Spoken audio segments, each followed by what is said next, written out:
Hey, kumusta kayo dyan? Okay, mag-unbox tayo ngayon ng second generation ng Milwaukee 7 and a quarter rear handle circular saw. So yun yung first generation. I have this maybe 4 or 3 years na. So kung titingnan nyo, it's well used. Actually, na sagasaan ito actually. Kaya meron ito. But working good. Ito yung baterya niya. Still working good. But bumili tayo ng second generation. Ito yung second generation nila. Tingnan natin kung ano yung pagkakaiba nila. Okay, so tingnan natin.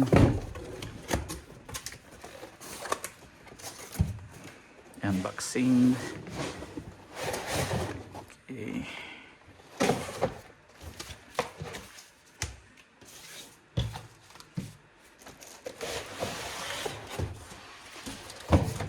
Right. So may kasama siyang blade. Ito yung bagong blade ng Milwaukee din. No, so hindi ko pa ito nasubukan. Susubukan natin dito ilagay. So here you go.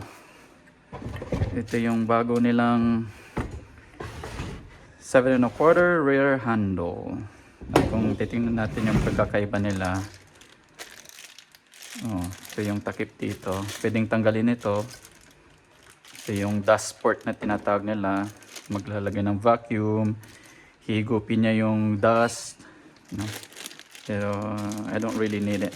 Kasi framer ang trabaho ko dito. So, okay. So, kasama na yan dyan. Ito yung blade niya.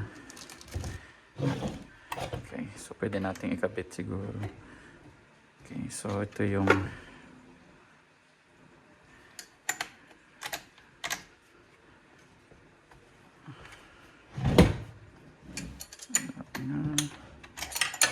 natin.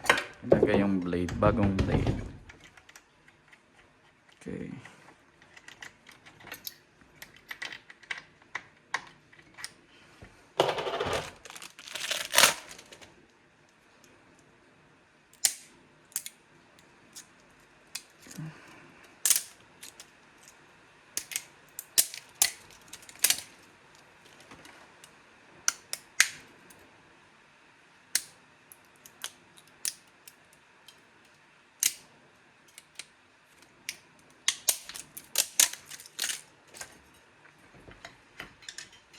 Ito siya ilalagay. There you go.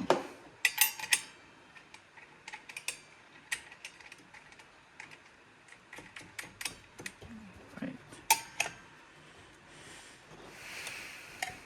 Lock. Higpitan.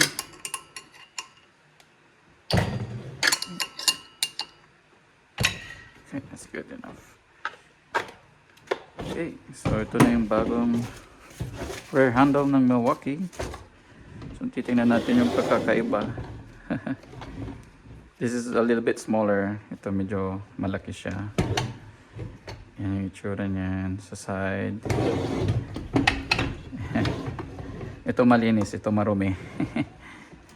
But yeah, ito yung generation 1. Medyo pareho siya doon. Pero ito, ang nilagyan nila ng oh wow.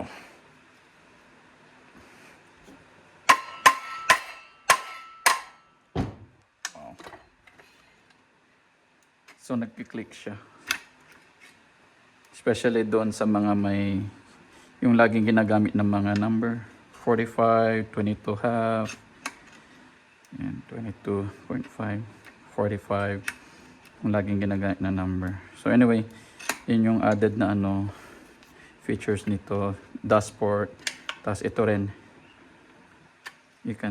merong siyang click dito para yeah, it's nice. Maganda ito. Subukan ko nga na may baterya. Oh, this one too.